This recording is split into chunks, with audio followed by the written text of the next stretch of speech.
CNJ divulga relatório Justiça em Números. Pela primeira vez em 10 anos, houve queda na quantidade de processos pendentes na Justiça brasileira. Ministro do STF, Alexandre de Moraes, recebe governadores da Amazônia. O ministro foi muito sensível, nos ouvindo como representante de governadores da Amazônia. Ex-vice-governador do DF vai ter novo julgamento no caso Caixa de Pandora. A primeira turma do STJ acolheu parcialmente o recurso apresentado pelos advogados. E ainda, pai é impedido pelo hospital de ver nascimento da filha e família é indenizada por danos morais. É a forma que nós conseguimos mostrar para o governo que ele está fazendo alguma coisa errada.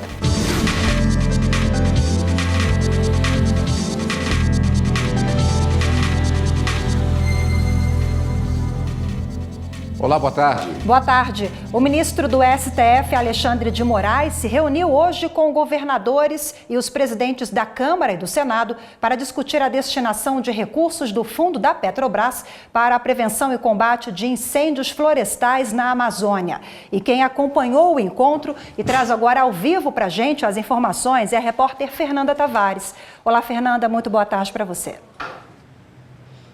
Olá, Rafaela, boa tarde a você, boa tarde a todos. A reunião começou por volta de 10h30 da manhã no gabinete do ministro Alexandre de Moraes. Estiveram presentes os presidentes da Câmara dos Deputados e do Senado Federal, deputado Rodrigo Maia e senador Davi Alcolumbre, além de alguns governadores dos estados da Amazônia Legal. O governador do Amapá, Valdez Góes, sugeriu ao ministro que R$1 bilhão do fundo da Petrobras seja destinado à Amazônia, mas não somente para ações de combate ao incêndio. Vamos ver então o que o governador falou.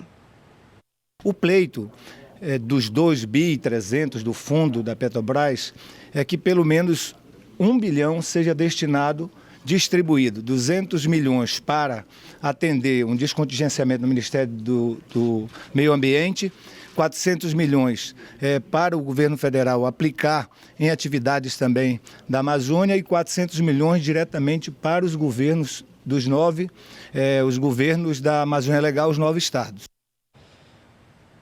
Rafaela, Cadu, vale lembrar que esses R$400 milhões que o governador falou aí seriam para ações de educação ambiental e também para algumas obras de prevenção nos estados, tá? O governador de Roraima, o governador de Roraima, Antônio Denário, falou que a reunião foi muito produtiva e que o ministro também foi muito sensível ao pedido dos governadores. Vamos ouvir então o que o governador falou.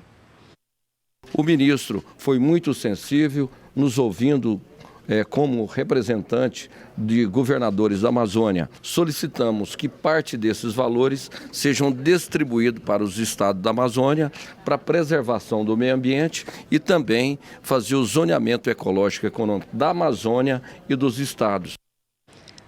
Olha só, o ministro Alexandre de Moraes estava reunido agora há pouco com alguns representantes da PGR, da AGU e também do governo federal. Então, ao longo da nossa programação, a gente traz as informações de como foi decidido, aí como que esse dinheiro do fundo da Petrobras será destinado para a Amazônia. Voltamos ao estúdio. Obrigado, Fernando. A segunda turma do Supremo Tribunal Federal anulou a condenação do ex-presidente da Petrobras, Aldemir Bendini, a 11 anos de prisão em processo da Lava Jato. A ação vai voltar para a primeira instância. O caso chegou ao STF depois que a defesa de Aldemir Bendini questionou o fato dele ter apresentado as alegações finais na ação que o condenou junto com todos os outros réus, inclusive com os delatores que o acusavam. Relator do recurso, o ministro Edson Fachin, disse que não há necessidade de dar prazos diferentes para delatores e delatados. A defesa teve acesso integral à imputação e aos elementos probatórios. Por isso, entendo que descabe proclamar a nulidade com lastro exclusivo na alegada inobservância de ordem de manifestação processual que não decorre de previsão legal. O ministro Ricardo Lewandowski foi o primeiro a votar para que o ex-presidente da Petrobras pudesse reapresentar as alegações finais. Para o ministro, quem é delatado tem o direito de rebater as acusações recebidas. A inversão processual consagrada pela intelecção, que prestigia a manifestação final de réus colaboradores, por último, ou ainda simultânea, ocasiona um sério prejuízo ao recorrente que não pôde se manifestar, repelindo mais uma vez os argumentos eventualmente incriminatórios ou mesmo para ampliar e reforçar os que lhes são favoráveis. Ele foi acompanhado pelos ministros Gilmar Mendes e Carmen Lúcia. A fragilidade do delatado é, de fato, bastante evidente, seja no contexto processual per se, seja nesse sistema disfuncional que se desenvolveu. Na prática, bandidos e mocinhos se equalizam. Neste caso, nós temos uma grande novidade no direito. Aquele processo chegou onde chegou, a partir, não com a colaboração ou com o termo de colaboração, mas a partir daquilo que alguém disse que está na condição também de acusado. Não vejo que estejam na mesmíssima condição e aí o princípio da igualdade sofreria uma diferença. Aldemir Bendini foi condenado em 2018 pelo ex-juiz Sérgio Moro a 11 anos de prisão por corrupção e lavagem de dinheiro em casos envolvendo propina paga pela Odebrecht. O Tribunal Regional Federal da 4ª Região já tinha confirmado a condenação e diminuído a pena para 7 anos e 9 meses. Agora, o processo volta para a primeira instância, que deve definir uma nova sentença. A Procuradora-Geral da República, Raquel Dodge, pediu ao Supremo Tribunal Federal que não aceite recurso apresentado pelo ex-deputado federal Paulo Maluf. A defesa dele pede a anulação de acórdão da primeira turma do STF, que condenou o réu pela prática do crime de falsidade ideológica para fins eleitorais. Para Raquel Dodge, o recurso não passa de mero inconformismo de Maluf, não havendo nenhum vício a ser corrigido no processo. Em sessão plenária, os ministros do Tribunal Superior Eleitoral entenderam que o presidente da República, Jair Bolsonaro, não fez propaganda eleitoral antecipada em 2018. Veja mais destaques da sessão desta terça-feira. O plenário determinou que um processo em que o Ministério Público Eleitoral acusa o prefeito de Manaus, Arthur Virgílio, de falsidade ideológica durante as eleições de 2016, seja devolvido ao TRE amazonense. Segundo o Ministério Público, Virgílio teria declarado à Justiça Eleitoral apenas 19% do patrimônio real. O Tribunal Regional Eleitoral absolveu sumariamente o prefeito de Manaus. Mas o plenário do TSE determinou que o processo retorne ao Tribunal Regional para o julgamento do mérito. A inicial acusatória apontou, segundo o relatado na origem, que o recorrido teria capitalizado politicamente com as omissões na declaração de bens.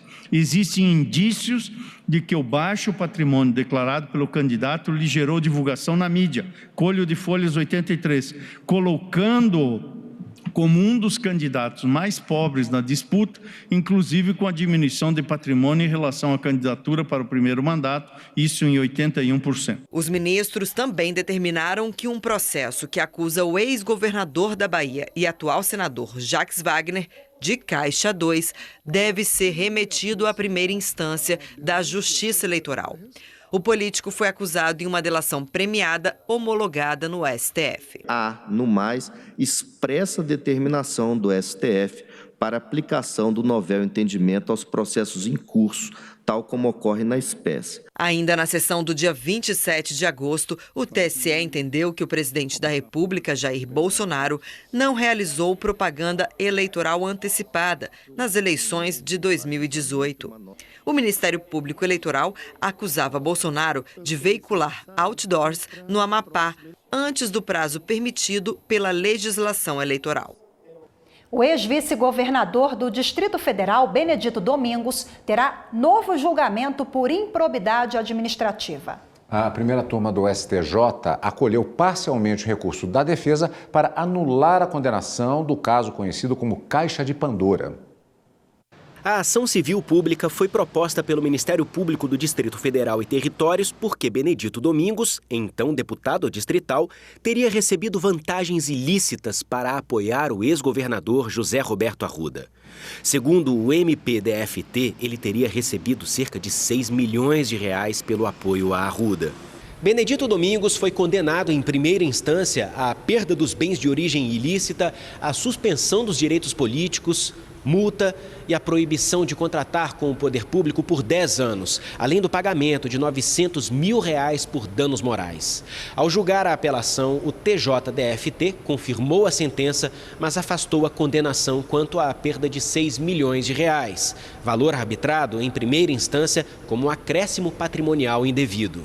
A primeira turma do STJ acolheu parcialmente o recurso apresentado pelos advogados para anular a condenação e determinou que o processo retorne à primeira instância com a abertura de prazo para se defenderem por escrito antes de a nova sentença ser proferida. Os ministros, no entanto, mantiveram a liminar que determinou a indisponibilidade dos bens de Benedito.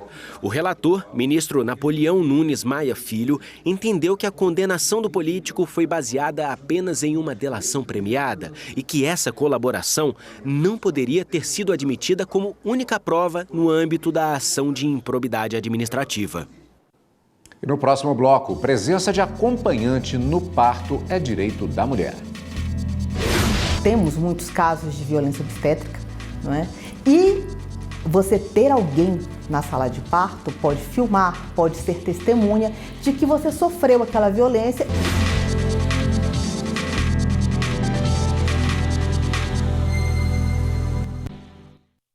A segunda turma do Tribunal Superior do Trabalho condenou a distribuidora Kretzer, de São José, em Santa Catarina, a pagar indenização de R$15 mil a um promotor de vendas. O homem sofreu um acidente com a própria moto quando voltava do trabalho para casa. O Tribunal Regional do Trabalho em Santa Catarina seguiu o entendimento de primeiro grau e afastou a responsabilidade objetiva da empresa.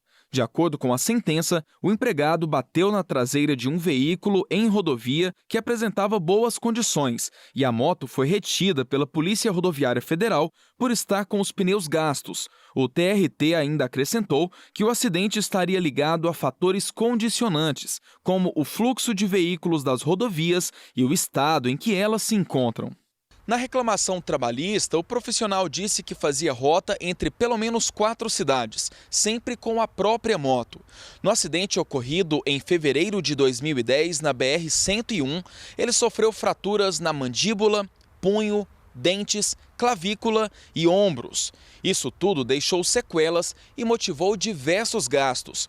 Por isso, pediu indenização por danos materiais. O caso chegou ao Tribunal Superior do Trabalho. Segundo a relatora do recurso na segunda turma, ministra Maria Helena Malman, o TST tem se posicionado em circunstâncias semelhantes pelo reconhecimento da responsabilidade objetiva da empresa pelo acidente. Ainda de acordo com a relatora, a periculosidade desse tipo de trabalho consta do parágrafo 4º do artigo 193 da CLT. Dessa forma, não há necessidade de comprovar culpa da empregadora, bastando a relação de causa com o trabalho.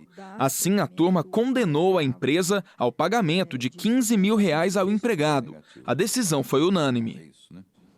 No Distrito Federal, um pai foi impedido de acompanhar o nascimento da filha no centro cirúrgico e a família recebeu indenização por danos morais. Alain e Jucicléia casaram e pouco tempo depois decidiram ter um filho.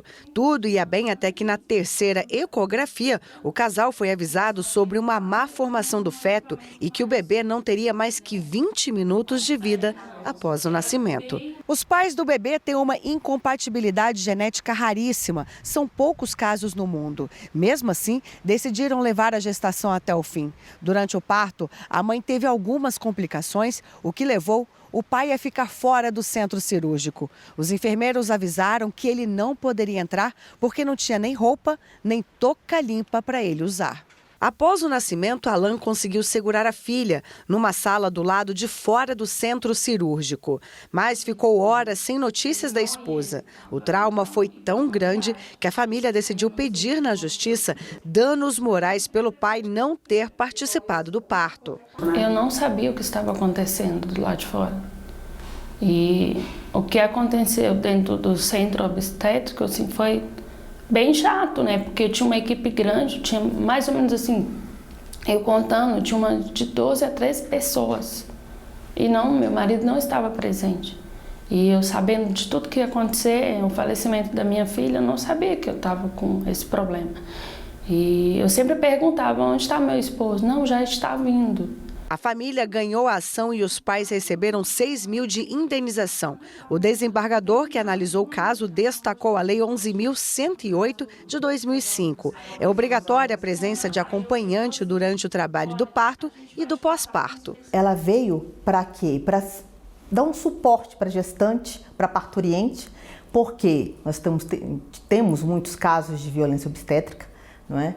E você ter alguém na sala de parto pode filmar, pode ser testemunha de que você sofreu aquela violência e depois, posteriormente, buscar os seus direitos e até mesmo inibir condutas de violência obstétrica por parte das pessoas que estão fazendo o seu parto. O pai comemorou o resultado na justiça e diz que abriu espaço e discussão para outras famílias que passam por situação parecida. O pai não busca dinheiro com a morte de um filho. Para mim, isso já deve me indenizar. Com 1 bilhão, não ia tirar. Mas é a forma que nós conseguimos mostrar para o governo que ele está fazendo alguma coisa errada. Mostrar para o Estado que ele está sendo omisso em determinadas coisas, que é um direito simples. O judiciário, nesse papel, foi muito bom, né? Porque ele buscou, né, quando todos os órgãos que tinham, vamos dizer assim, a competência, a responsabilidade de apoiar a mulher nesse âmbito, simplesmente foram omissos.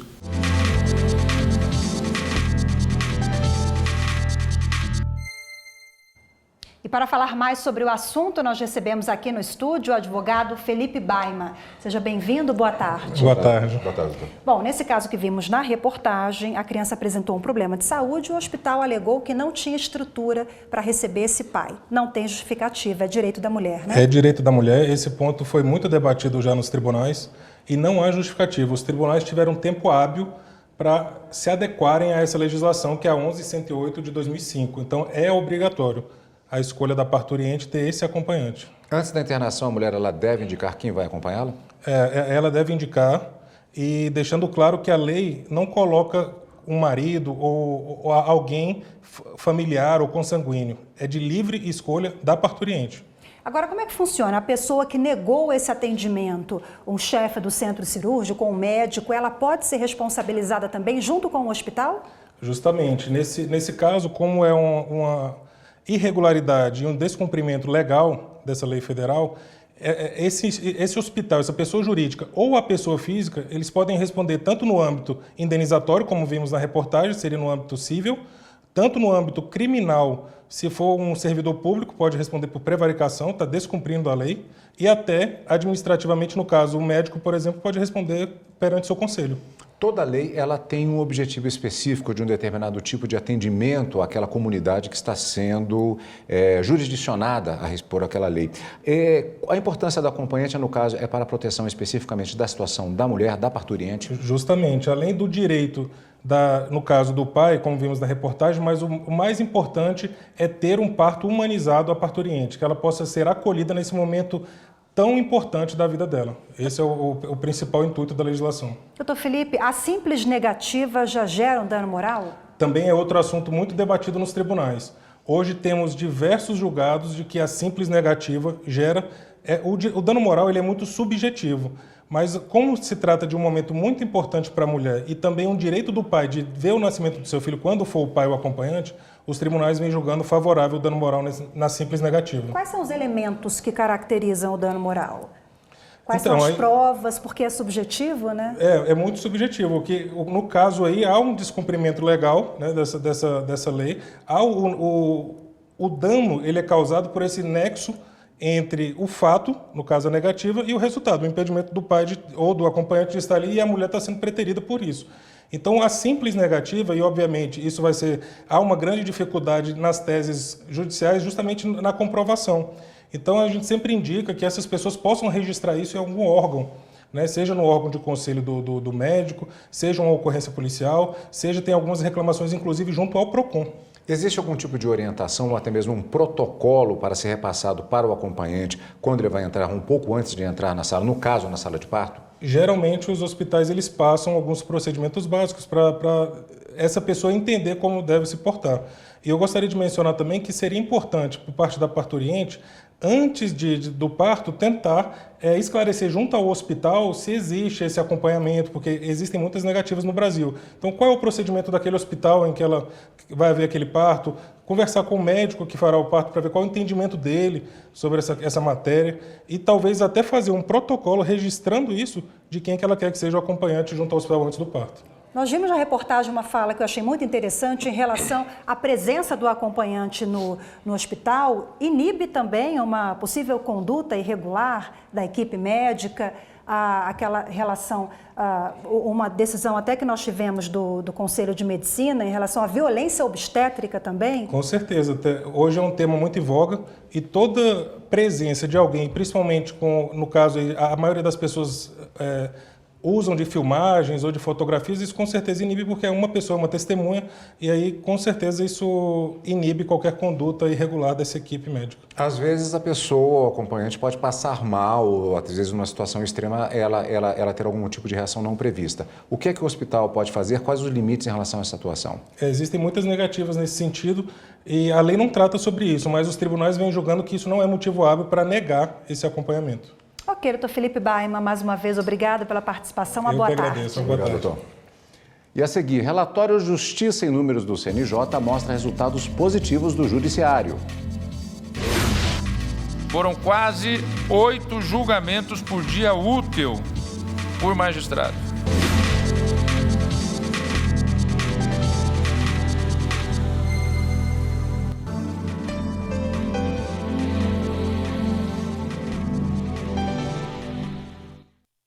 A população brasileira cresceu. Hoje somos 210 milhões de habitantes, distribuídos por 5.570 municípios.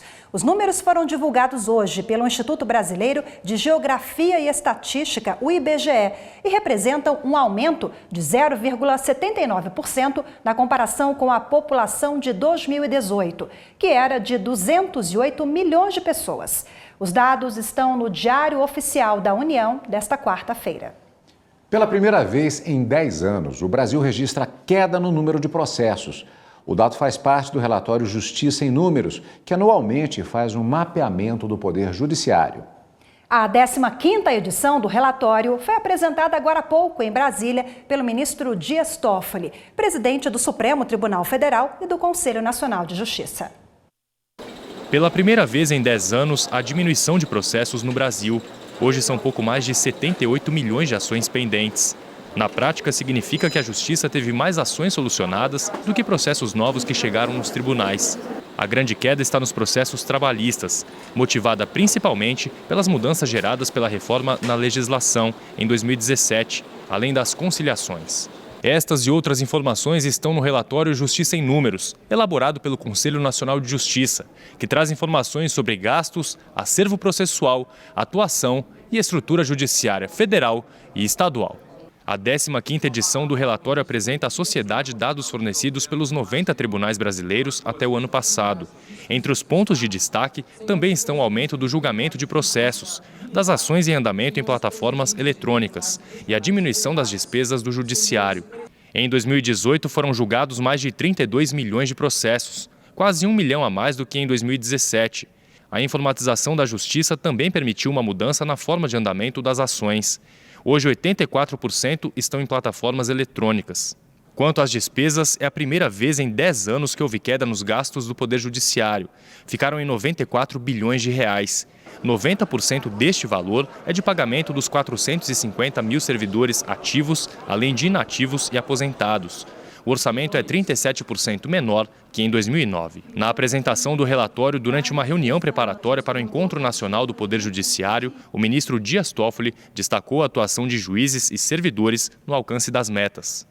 Nossos incansáveis juízes e servidores aumentaram ainda mais seus índices de produtividade e atingiram o maior patamar já verificado ao longo da série histórica.